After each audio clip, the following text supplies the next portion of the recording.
Take it away.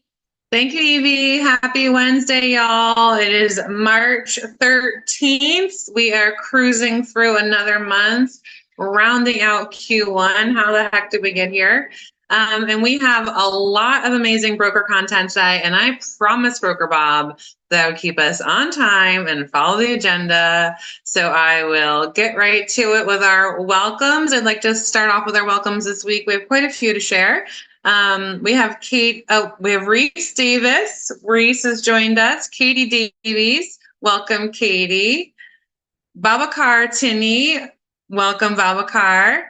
Martin Mosqueda, welcome, Martin. And Laureen Chips has joined us on the agent side. If any of y'all are here, go ahead and write in the chat. We'd love to welcome you in real life. Give a wave if your camera is on. If your camera isn't on and you're not driving and you're definitely clothed, then go ahead and share your face so we can see more energy on Zoom for everybody. And then maybe some of you have seen, we have a very happy welcome to Essence Lemaire, who has joined us at the Director of Agent Services position. We have been on the search to find the best human to add to our leadership team, and we are so happy to have found Essence. You will find her at the front desk. You will know her title is Director of Agent Services, and she is ready, willing, and able to help our agents have the best experience ever here at Metro's signature Coronado Triad of Joy. Essence's background, you'll have to check in with her and stop and say hi. But I'll tell you the one thing that we know is she ran a many seat salon in Los Angeles. And I know agents can be high need and attention seeking, but so can stylists. So if she can handle all those stylists in the book and what's going on there, she can handle all of us for sure. Welcome to the team, Essence. We are so happy to have you here. And I'm sure you'll be seeing lots of little pop-bys as you already have this week. All right, does anybody have a quick bucket filler celebration you want to share before we move on to the upcoming trainings and events?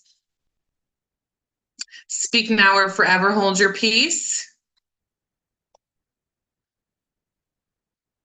Okay, is everybody just waiting to hear Broker Bob's amazing updates? I will go on. Yes, Evie. I just wanted to do a quick celebration, shout outs, cheers to everybody that made our February leaderboard, as well as our SoCal regional leaderboard. There's a bunch of you all that made that. I posted a video, so congrats to everybody. Great job. There were a lot of us represented on the SoCal leaderboard this month for February, you guys.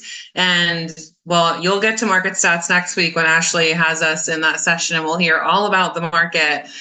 I'll tell you, anyone who's hitting those leaderboards right now this year is crushing it and working their little booties off. So great job. I'm going to get to the training and events. If anybody feels like there was something that you want to do, just raise your hand because I won't, or drop it in the chat. I hate when I miss the celebrations and bucket fills y'all want to share on Zoom. We do have, tomorrow is 75 Thrive live stream at 11 a.m. That's our normal session. But in the morning from 9 to 11 a.m., if you went to Family Reunion, you might have seen Rachel Adams-Lee speak on stage about social media. If you went to Lady Leader, she's a Lady Leader founder. She is an amazing social media maven. She is a crushing top team in the country. She's in the top 1,000 repeatedly. She does a great business. We have her. She's live on Zoom. Okay, she's not here in person. She's in Northern California, but she's doing a session tomorrow morning from 9 to 11 a.m. So tomorrow is packed with amazing content. 9 to 11 is her marketing and motivation. You'll see it live on Zoom with her for engagement. Do not miss that. If you have it on your schedule, please attend. And then from 11 to 75 Thrive, an hour and a half, Evie. Sorry, what was that again? 75 Thrive is 11 a.m. Is it an hour or an hour and a half? 15 minutes. Okay.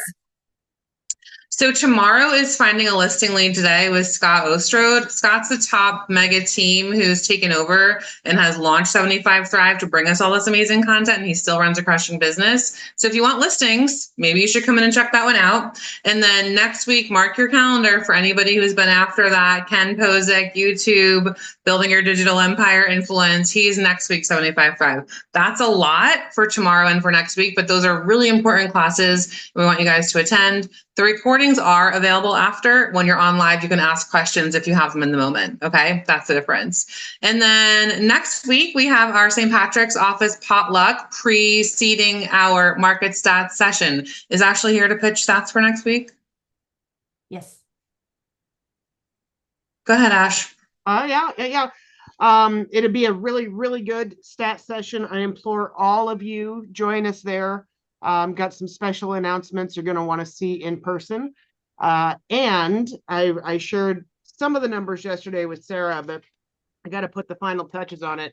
We do have the numbers back for how many agents closed how much business in San Diego County. So it's very eye-opening, and I'm looking forward to sharing that and some other stuff with you guys next week. Y'all, you want to be in the room for this one. You are not even going to believe what you are going to hear, and you are going to be ready to celebrate yourself for all the business you've been doing, because these numbers are wow. They're wow. Yeah, so potluck beforehand, bring a dish, have fun, celebrate, and let's have fun together. And then tomorrow, your whole day is, your whole morning is booked with training and events, if that is appropriate for your business. If it is not, please go about with your regular day. All right, Jacqueline, can you give us our escrow partners update, my dear? I sure can. We have a double agent spotlight this week, which is very exciting. The first agent we'd love to spotlight is Deborah Brown. We are preparing to close escrow with her.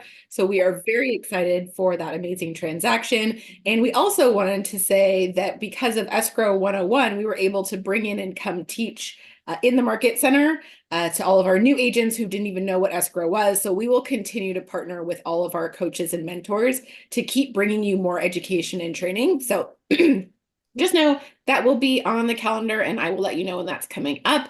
And our double spotlight is also on agent Emily Holmes. We have been working with Emily for some time now, and so we wanted to spotlight her because we know she has been doing a ton of work in her business. So we are excited about all the future business we will be doing with Emily. So we wanted to celebrate both Deborah and Emily this week.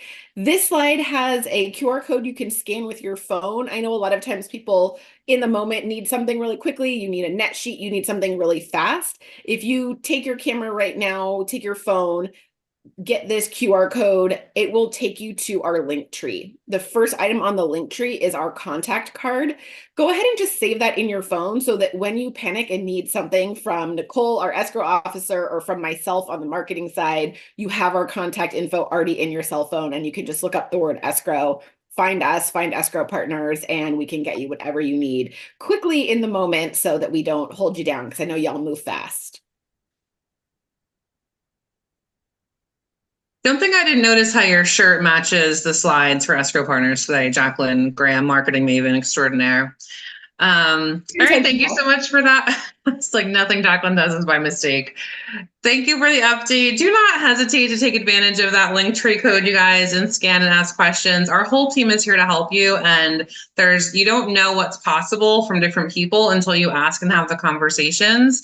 And what we went over in Capper Academy this week was all the conversations. It's really that whole Martin Luther King statement of like, you don't have to see the whole staircase, just take the first step. You can't see how all the seeds are coming together to grow the garden. It's just doing the work and saying yes to the opportunity and going to the trainings and asking the questions that are in your mind, that then as you go through your weeks and your months and suddenly you're like, oh wait, I know where I can match that up and use that resource. That's when it comes together, okay? So take advantage of the opportunities and dive into all the goodness we offer. You will be happier for it. Alicia, do you have our coaching spotlight today? I sure do. I think we got some slides, Evie. Maybe. Okay, Maybe. here we go. Can you see it? Okay.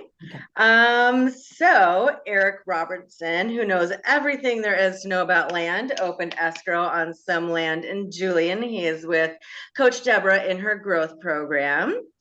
And also in growth with Coach Deborah is Gaga, and I saw her on here. Give a little wave. She opened escrow with her buyers. Thank you. Thank you. And thank you, Alicia, for that. And thanks for diving into the exactly what to role play on Tuesdays, y'all. Don't forget to dive into those sessions as well. You will be happy you did. I'm going to ask anyone to take property pitches and drop them in the chat because we do have full content time coming up. And I promised Broker Bob I would give him as much time as possible, and I am ready to hand over the reins. So y'all have time to ask your questions and we don't have to fly through the slides. So property pitches in the chat, on Facebook, raise your hand and share them over there on the side. In the meantime, Bibi, take it away. Wow, I don't know what I'm gonna do with all this time. Speak I for know. 40 minutes. Wow, thank you, Sarah. Appreciate it. Good afternoon, everybody. I have a major announcement about your broker. My home sold in Chicago, and I am driving back to San Diego on March 28th or 29th or something like that. I got a place to live. Yay. I'm going to be bugging you guys more. And this is unfortunately the very last Zoom risk management meeting. You're all going to have to come to the office and see me because I want to see you all in person. I need contact with people in San Diego, but we really want to get people back in the office. So if we're going to bribe you with food, we'll try that. I'll see if I can get vendors to maybe pay for some lunch, or maybe we'll do a potluck every now and then. But and we're not the only type of industry that's having a challenge with remote style work. Every industry is dealing with it, but I know that community and connection happens in person, not in a little square box on a computer screen. So I'm really looking forward to coming back and scaring people like Nancy used to do. I'm going to take that until she returns, but I'm excited to see all you guys and hug you in person and talk to you one-on-one. So sorry if you want Zoom, you ain't getting it with risk management anymore. You're going to see my grumpy old face in person and hopefully get a hug that way as well too. Let's get into some announcements. Before we move on to this, hold on, I just messed up the screen. I'm going to go into to make an announcement. Now, I'm not doing a formal PowerPoint today because I'm going to be going through some documents. But I did approach the ALC, that's the Agent Leadership Council, yesterday, and these are the agents that are your voice for the office. And I presented to them an issue that's rising a lot in the real estate industry. And right now, wire fraud is where a buyer will wire money into an escrow. Their earnest money deposit and their down payment is on the rise, particularly because of artificial intelligence. Ashley shared with us yesterday that escrow partners have had about 4 incursions in the last month or so. So she's dealing with it at escrow. And what the state CAR, California Association of Realtors and Risk Management Board at SCR, has talked about is one of the things that keeps me awake at night is the fact that if we have one wire fraud go south, in other words, you represent a buyer and that buyer has unfortunately had some wire fraud, and all of a sudden they wired $300,000 and it ends up in Russia, we're on the hook. And when they sue, the buyers sue, they'll sue the sellers, they'll sue the buyers, they'll sue the agent, they'll sue their brokerage, they name everybody. And I don't think anybody on this call has about $300,000 liquid cash to come up with to settle this claim, because our current E&O insurance, and no E&O insurance actually covers wire fraud. No policy contains that. So we're left with the unfortunate desire to have to get wire fraud insurance. And I've been quoting, getting that quote sent out from our insurance person, and I'm trying to do it as affordable as possible, but the way I approached it with the board, the ALC, and what they said was, I said, it's hard for the office to pick this up. Because we're already paying too much for E&O. How do we get it paid for? Well, we can do it on all the buy side transaction and charge a nominal fee to the buyer. I'm sorry, to the agent that then can pass it on to the buyer. So in essence, it's a safety mechanism for your buyer to guarantee that they won't have any wire fraud. And before we implement this, we'll have plenty of more training on it, how to do it. You'll get much more details about it, but it should be somewhere between about $75 per transaction. Is that what you estimated, Ashley, with the buy sides we had? And that could be a fee that will pass on to the buyers. And I have several ALC members on here today to help me speak to this about why it's important. I believe Bridget and Chris, and unfortunately Emily is Amy just put her hand up. She's here. she is okay. And Amy. So go ahead and talk why you feel this is important, and that the agents in the office should look at this as something that's really something we need. So I'm really glad that you brought this up yesterday at our meeting, Robert. I go through really diligently with my clients about the issue with wire fraud. I mean, I drill it into them. I probably mentioned it about 10 times before we even open escrow. And then after we open escrow, I mention it again. So I don't have a problem passing this fee on to my buyers. When we're sitting down to do the buyer broker agreement, I don't have a problem putting it in there because we're explaining to them what wire fraud is. This is truly a protection for them and for us. And no matter how many times we tell our clients, don't wire your funds without verifying directly with the escrow officer that I personally gave you their phone number face to face, they still make the mistake. Buyers are still making that mistake by wiring it in. So, when we're sitting down with our clients and signing the BRBC, there's no reason why we can't have that conversation and reiterate to them the importance of it. And I mean, Mark, unless you know that there's a reason we can't pass that on to the buyer to pay, I'm happy to do that. If it's, the few transactions that we do with our buyers every year, why not? I don't think the buyers would hesitate. Thank you, Amy. Chris. What I was going to say is I did have a client actually get a fake email from what appeared to be the escrow company that was handling the transaction. And this was about 3 years ago. And the email, which came from me. It didn't come from me, but it had my name. And then it also had the escrow company's logo in the email, was requesting an extra $7,000. And my client called me asking, why do I need to wire an extra $7,000? And this was on closing day. I asked him to forward me the email, and I just simply hovered over where my name was, and it was a fake email address completely. It was garbage. But most people aren't paying attention to that. They see your name on it. And like Amy, I do think that this is something that is a good insurance policy for the buyer. But even if we couldn't technically pass that on to the buyer, at $75, for me to spend $75 for a transaction, especially if you're doing volume and you're doing anywhere from like 15 to 20 transactions a year on top of your TC fee, I would rather pay that $75 personally than get sued or be named in a lawsuit where I have to cough up $300,000, because trust me, I don't have $300,000 in the bank to just write a check to somebody for lost funds. So I think that whatever is decided, however we can do it, I get from our meeting yesterday that it's not clear if it can be 100% passed on to the buyer. But I agree with Amy. It's a good way to explain that, just to say, hey, this is a little insurance policy for you. If it happens, this is the remedy. So I'm on board either way. I mean, I'm personally happy to pay it, the $75. That's just me, because I don't, like I said, I don't have 300 grand in the bank. Thank you, Chris. And yeah, you bring up a couple of good points.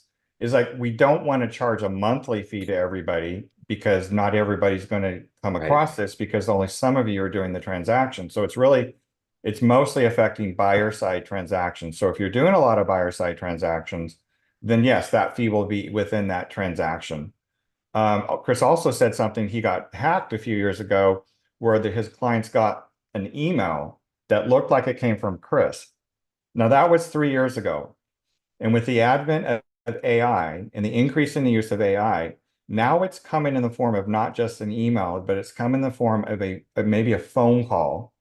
And the phone call will sound like Chris because Chris does a lot of YouTube and Facebook videos. And so his voice is out there. So they're grabbing that voice. And with using AI, implementing AI technology now, this voice could actually call their buyer and make it look like it's coming from Chris. But how did he get that email hacked? You guys your computers are already hacked. You got Chinese and Russian bots inside your computers right now if you don't have firewalls.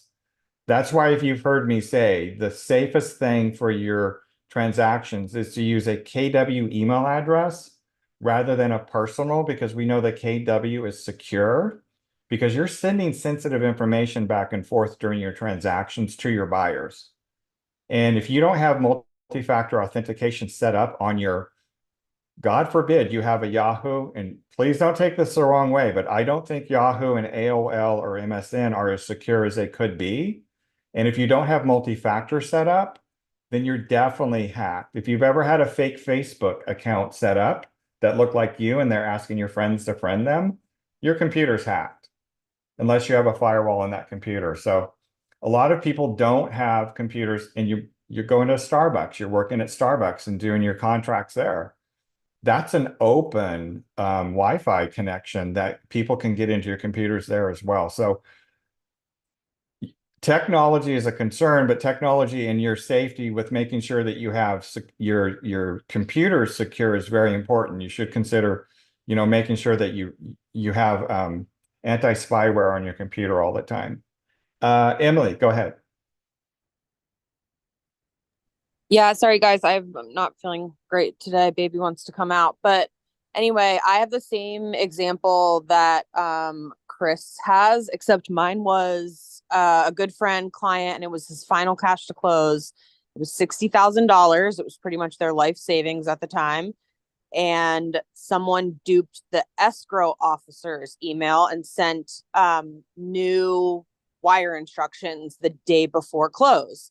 So sorry, I just got a phone call. He called me shaking from the bank, and he's like, I remembered all of our talks, and I called the escrow officer. It had come through just like Chris said, with her name at the top, her signature block in the email.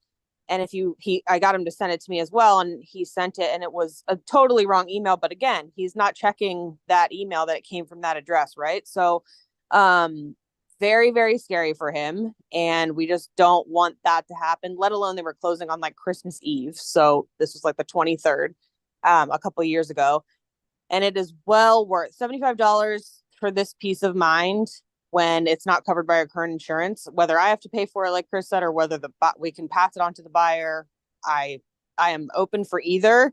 And I can't even imagine if that situation had happened to a friend, let alone, and that's not even, some of our cash to close over here are like $250,000, 300,000, whatever. We don't have, or more. None of us, have that lying around for that purpose. So it's just another layer of insurance. And I think it's just a no-brainer to put it on the transactions for the buy side. Thank you, Emily. I appreciate those words. Yes. We would be out of business if we had one transaction where we had to pay a wire fraud.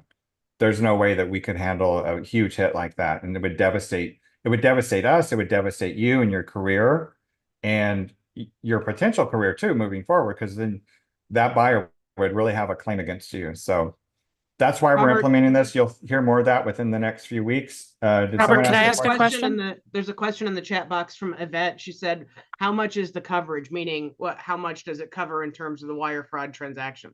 I got to confirm the quotes. I just got them. I didn't read through them too much, but I think it's at least $1 million. Yeah, on all the policies that we got for the quote on. So, Robert, I've got a question. yes. It's Claudine. Hey, I know old school was you physically took a cashier's check to escrow. I mean, that's another option, right? Yeah. Yes, but however, if you're taking a cashier's check, especially before close, it has to arrive longer than what, 6 or 7 days before close, because it still has to clear the I think bank. it's 10. I think it's 10 days. The 10 other, days. Okay, other- got it. the other thing with that is that agents should not be transmitting that money. Don't accept that cashier's check from the buyer and deliver it to the escrow officer. Oh, no, I wouldn't do that. The buyer would have to deliver the money themselves personally. Yeah. Agents can't handle those funds. Yeah, that's what I meant. Not me, the agent, but the buyer. Okay, very good. Thanks. All right, so let's get moving on to the next topic. We're talking about, and of course, reach out to me if you have any questions, but this is the nature of the business we're in right now, and we have to all be protected moving forward. Let's talk about, you saw in the email that you were kind enough to put out advertising the meeting today. Let's talk about transparency in the age of the post-Sitzer Burnett trial and what that means. And we've talked about it. We'll be talking about it a lot. We've talked about it in the past. Basically, what it means about transparency and commissions and being able to articulate your value to clients. That's the easiest way for me to explain it in a nutshell. And today we're going to be going over the BRBC, but mostly another form that should be used moving forward without, if you're not using the BRBC, and we'll cover that form.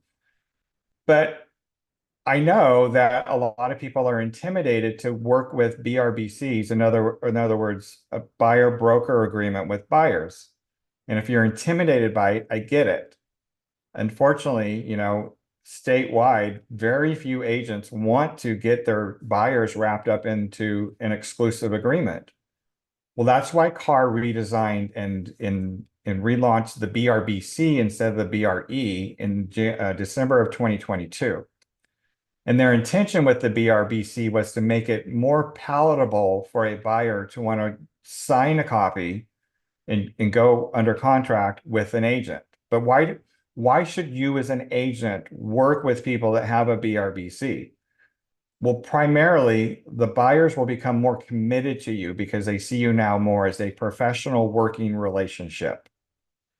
And it also establishes the agency relationship for you as the agent with the buyer in the relationship. So it comes in very handy when we're considering procuring cause if you ever need to pursue a commission that the buyer acted outside of the relationship and used another agent.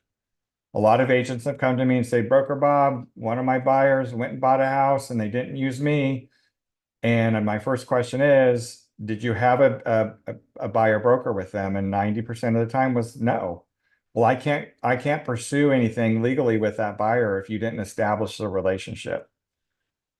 So why would a buyer sign a buyer representation agreement? Well, the buyer's real estate licensee representative is basically committing in writing to look out for the buyer's best interests. That's your fiduciary responsibility when working with buyers and sellers. Put them above everybody else other than you.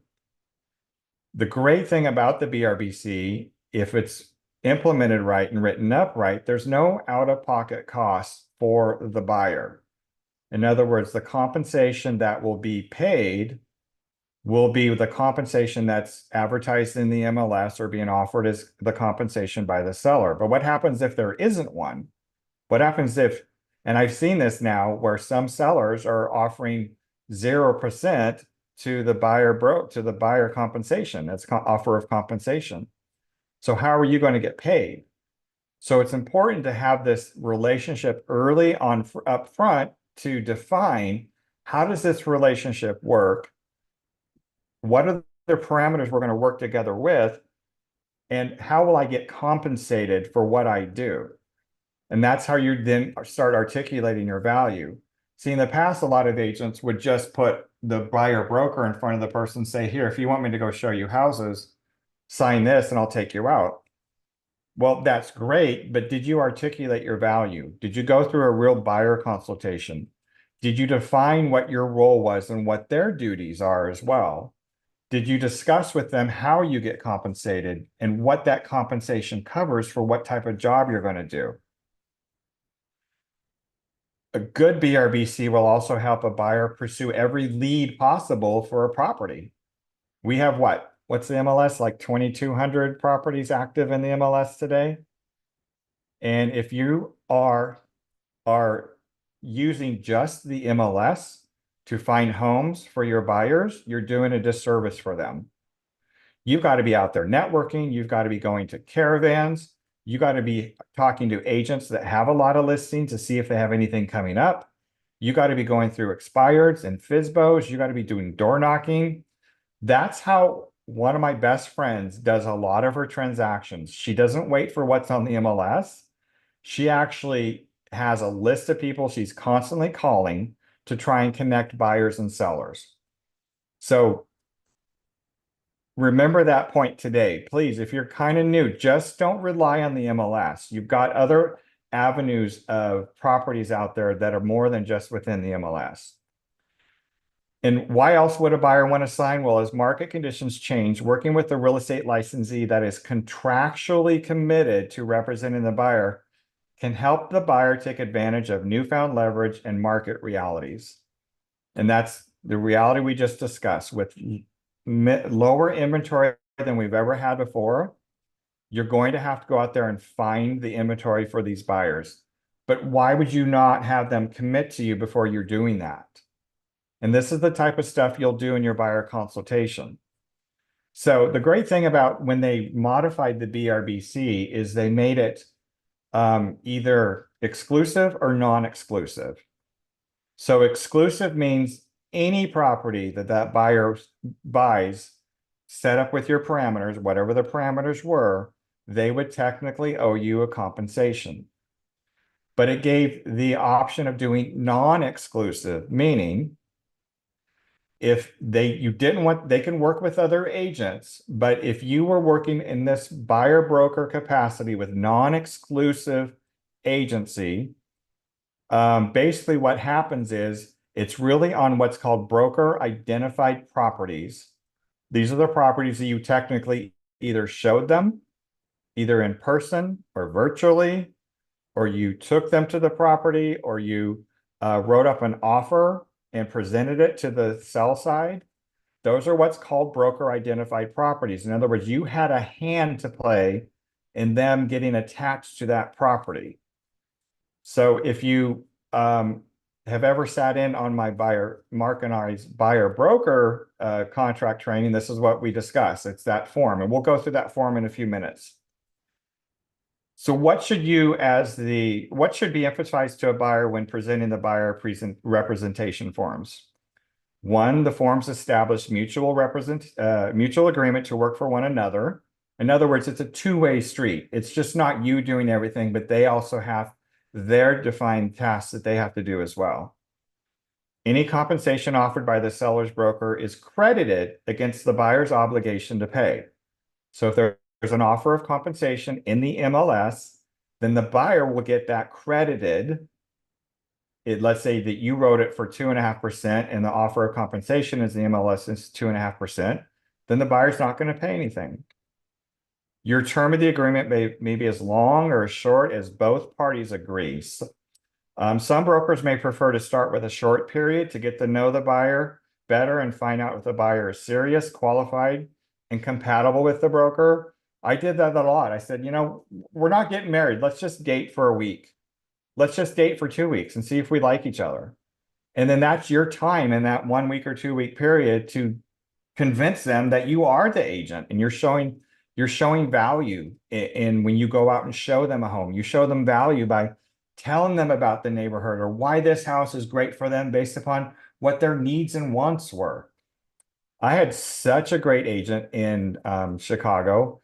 He knows how to sell the house and he listened to what we wanted. And he actually was so good in selling our house because he convinced these one buyers why our property was better than any other property based upon what they were getting for the HOA fees. Because in Chicago, it's all 3-story walk-ups. So, we don't have an elevator in our building. But anyway, long story short, he knew what he was doing. So that's why we went back to him, because we knew that he would get this property sold. The scope of the agreement in your buyer broker can be pretty broad. You can list all single family residential properties in the county, or you can narrow only to single family residential properties with at least 3 bedrooms, 2 baths.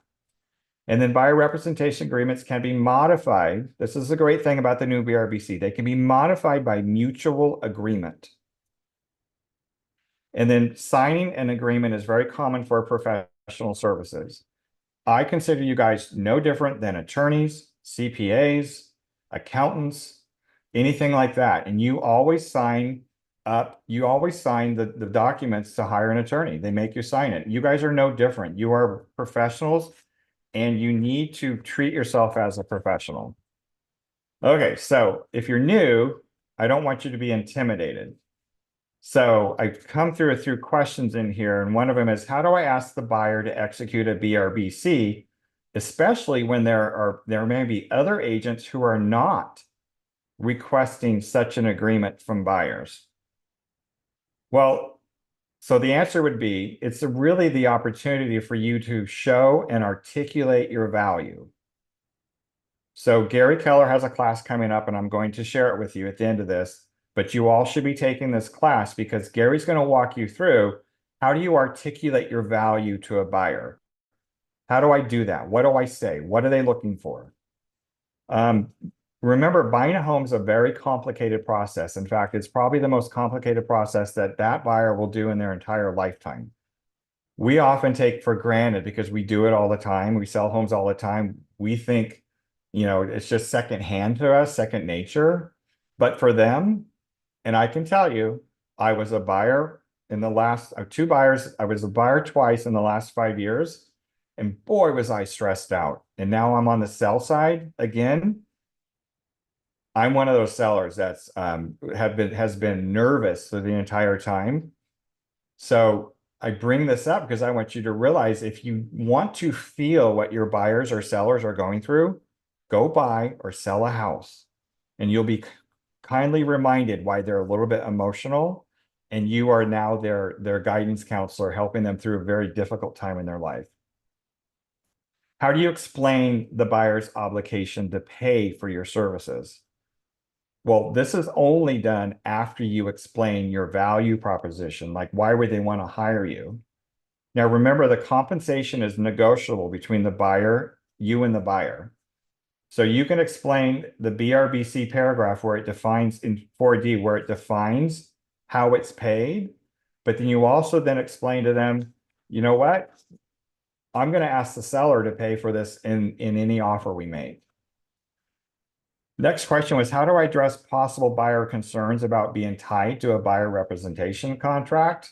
Well, I think I answered that before, and that was basically, you can make it exclusive or non-exclusive. You can only make it on the properties you show them in person or virtually, or you wrote an offer on. It's really where you're getting paid for the work that you've done.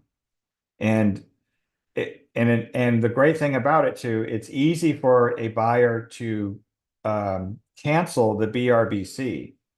They can just give you notice if it's exclusive, they want to cancel it. Great, they cancel it, but there's a 30-day period that it's still active, that they can't go out and buy into the properties within San Diego County. But if it's non-exclusive, it could be canceled right away. Again, the concept when CAR changed it was, we want to make it easier for the buyer to sign this. So it's important for you guys to learn, how do I present this? Okay, and the final question was, how do I discuss the possibility of the buyer requesting the seller to pay for any buyer broker compensation under the BRBC? Okay, let me make sure I'm conveying that right. You need to explain the sections in agreement that allows the buyer to ask the seller to pay for the broker compensation in particular. So I'm going to bring up one of the documents in the RPA. In the RPA, it is section 3G3, which most agents don't know what that means. I'm going to bring it up. Let me get to it right here.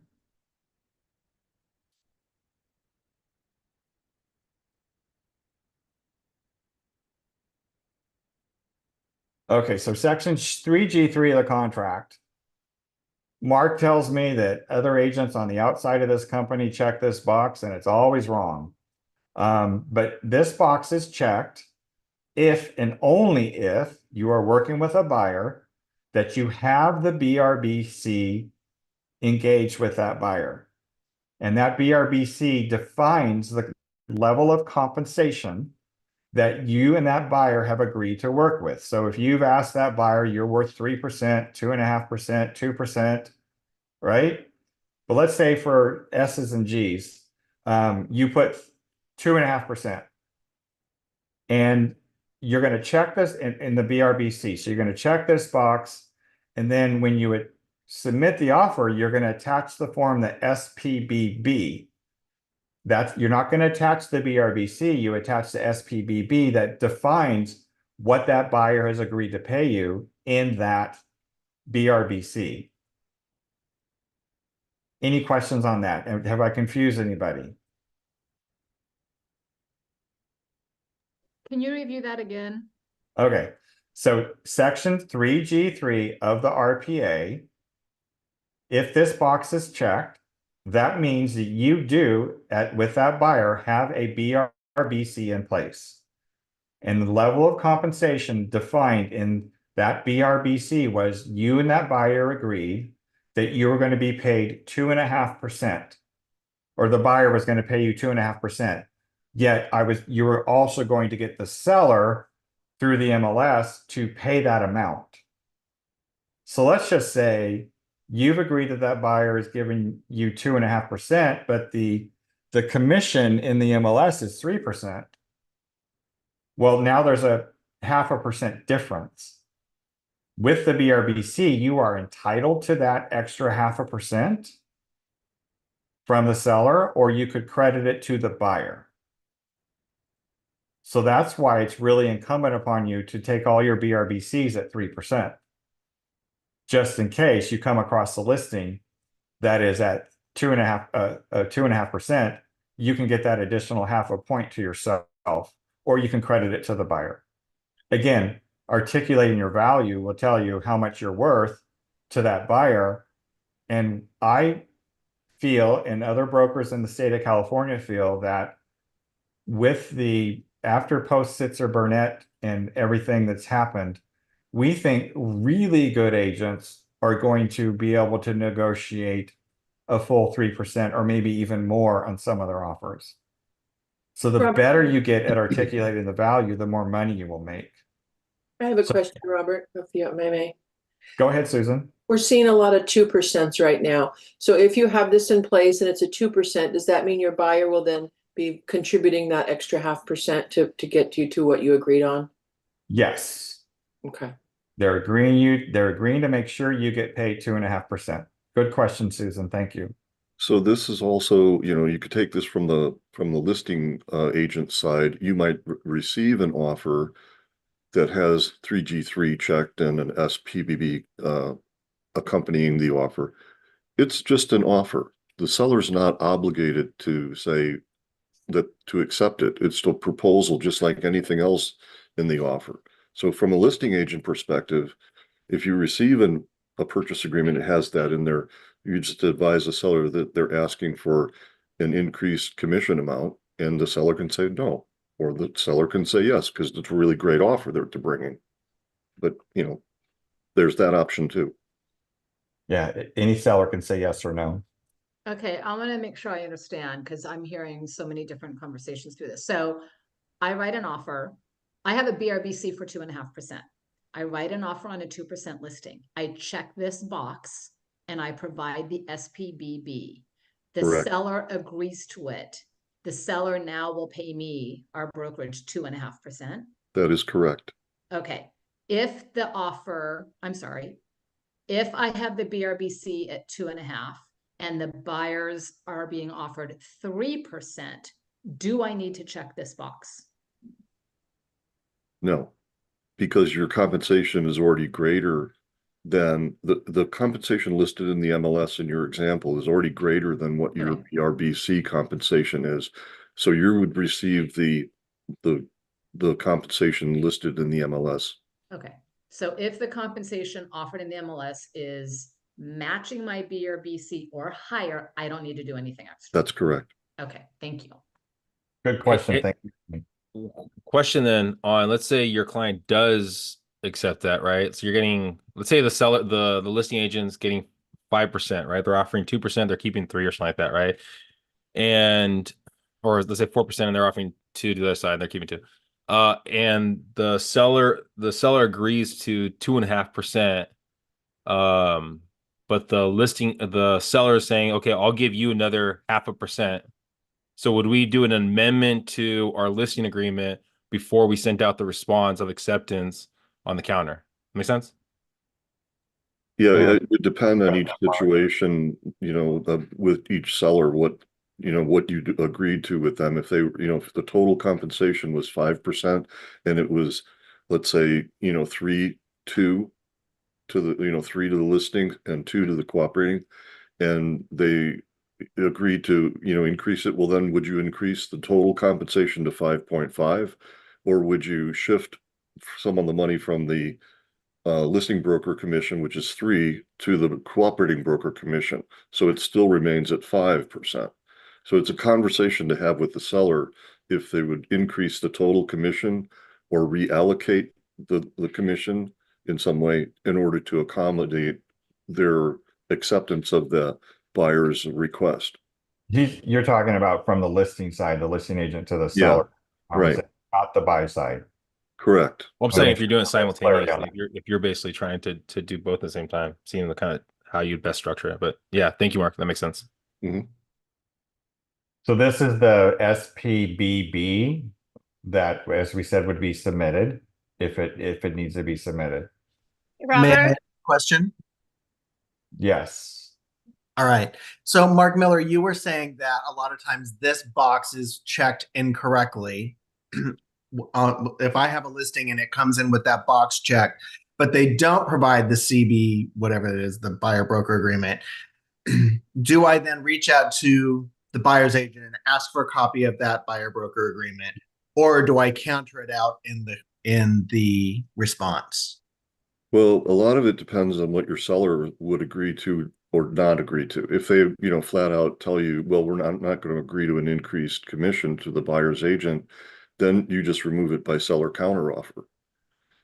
If they say, well, they'll consider it, but then you can go back to the buyer's agent and said, hey, you checked 3G3 and the RPA, but you didn't send me the SPBB. So can you send that over to show that you have a buyer representation agreement with your client? And I'll present that to my seller. So, it's up to the seller really in answering your question. If they're, you say, well, they've asked for an increased commission, would you consider that? Seller says no. You just respond with a SCO and you say, 3G3 is removed from the purchase agreement. And you're saying that frequently you're seeing this box checked when it isn't supposed to be checked by That's other correct. people. And Checking and not providing the SPBB. right. That's the issue. Most often, it's just a misunderstanding of what the purpose of 3G3 is. I think many agents believe that it's to confirm the compensation in the MLS, but there's a separate form for that cooperating broker compensation agreement. And it's totally unrelated to the BRBC and the series of forms that go with the BRBC. And I saw Deborah have a question. yeah. So my question is for the buyer to feel that I have to formulate this right. For the buyer to feel that they're not overpaying and they're overpaying on the commission, although I've articulated my value and all that good stuff, and they've agreed. Is there a way that you can make them feel better by how you present the offer? I mean, I'm not sure what your question is, Deborah. yeah, I'm not trying. I know what I'm trying to say. It's just like I know you wouldn't underbid, and if you were going to come in at, let's just say, 500,000, you wouldn't come in at 495. Let's say to no, that's not really what I want to say. All right, I'll figure it out and I'll let you know. Are you asking why they would want to pay you pay you 3%. Yeah, or how you create the offer that it doesn't feel like they're, paying that extra 5. Well, that's the articulation of the value. My job Yeah. is to use the buyer's agent is to get you pay you the least amount of money for this property as possible. Yeah. And as a master negotiator, that's what I'm going to do. Yeah. Okay. You bring your negotiation experience. I'm just not going to lay down and write an offer just to get it accepted. I'm going to figure out, well, what's the offer that I could write that the seller will look at? And it's not always about price. Right. Sometimes it's about the other terms. It might be the closing period. It might be maybe they need a rent back, whatever. It's always never about price. You guys got to get the price out of your mind when you're talking to the buyers and say, I'm going to figure out what is the motivation with that seller.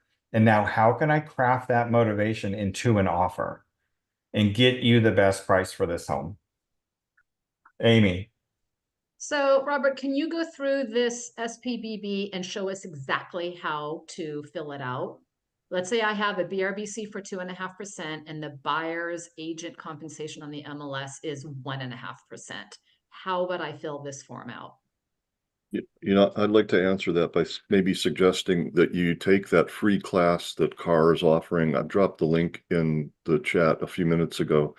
It's a free class on how to use the buyer representation agreement, and it's going to only be available for a short time longer, and that would probably be a more comprehensive answer for you than what we can do right here during this meeting. Yeah, I was going to say the same thing because we've got less than 9 minutes and I got a few more things to go through. But I'm more than happy to walk through that over the phone with you as well too. But Mark does say that CAR does a really good job of explaining the nuances of what you're asking. Is like, well, here's what I have and here's what they're offering. Now, how do I fill this form out? And they have pictorials of it too, which makes it a lot easier to look at because most people are visual that rather than auditory. Speakerphone. It wasn't on speaker. So mute Deborah. Did you have your hand raised again, Amy? Okay, all right, good. Now let's get to the form that you guys all should be incorporating right now, and that's it's called the anticipated broker compensation disclosure. So basically what this now discloses to the buyer what the offer of compensation is on every property you're showing them and how that offer of compensation is coming through. Is it coming through because it's in the MLS? Is it coming through because you've got a CBC defined? So every property you show in the advent of transparency now moving forward, you should be showing your buyers. Now it's in the MLS right now, but CAR came up with another form for you to use. So every home you show your buyers, you should be using this form moving forward, so that they're aware of what offer of compensation you're getting for this property. If you're not even using the BRBC, you should be using at least this form for full transparency, because that's what these lawsuits were about. They were about commissions. And now you're being transparent and showing them, hey, I'm earning 2.5 on this house, 3 on this, 2 on this one, just so you know. Any questions on that? And Mark, have you seen? I do, actually. Okay. My question is, so you would submit this form after showing them properties? Yes. Okay. Or you can actually submit it. Well, yeah, you do it after, because sometimes I know what it's like to show, and sometimes you skip some stuff. Yeah, I mean, if you're writing an offer on behalf of a buyer, because they visited the home and they want to make an offer, that's the time to give them the ABCD for that specific property. You don't have to do an ABCD for every property that you show, but if you're going to write an offer on one, go ahead and complete the ABCD form and give it to the buyer and say, here's what my compensation is going to be for this property if your offer is accepted. Got it. Thank you. I'm looking at the CAR document to make sure. So it's intended to be given to the buyer up front early in the agency relationship so the buyer can review it. Let me make sure.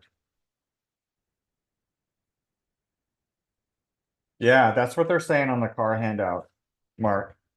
It's intended to be given to the buyer upfront early in the agency relationship so the buyer can review it, ask questions to attain a better understanding of how their broker might be paid, and Right. acknowledge receiving this information.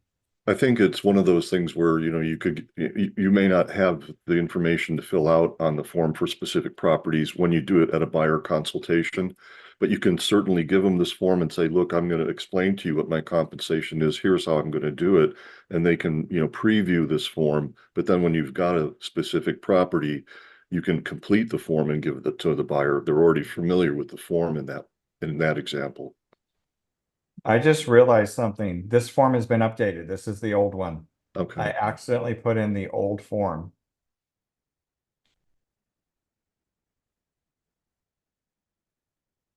Because there is now a section 1, 2, and 3. It's just a little bit. No, I'm sorry. I'm sorry. No, this is the right form. The way they have it on this tutorial, it's a little strange. So section 1 is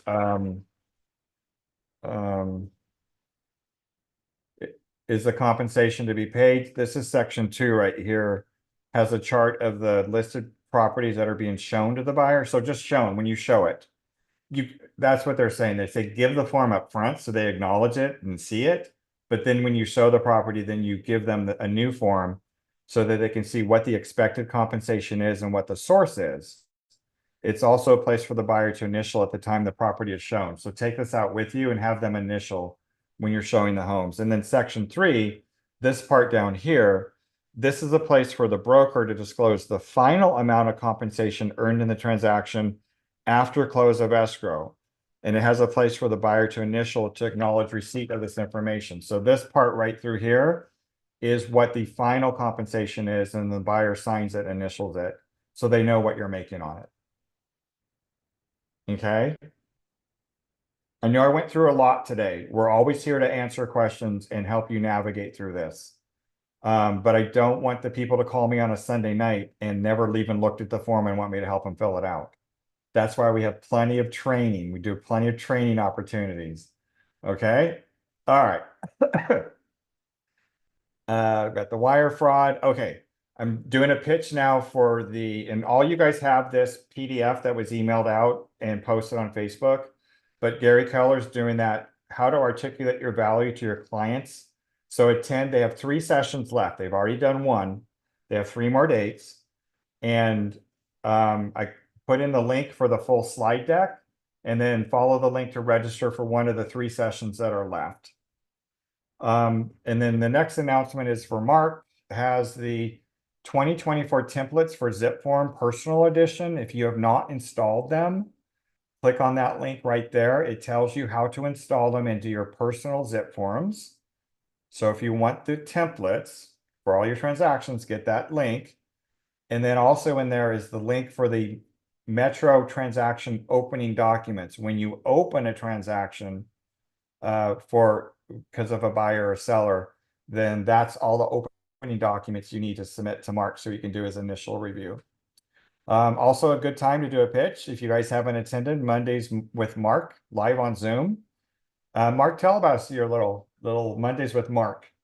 I think Sarah described it best as like open office hours with your college professor. You can just drop into this half-hour Zoom meeting every Monday at 11 Pacific and just ask any question that you may have about a transaction, or how, lately the conversations have been about marketing and strategizing how to write an offer, how to get a listing.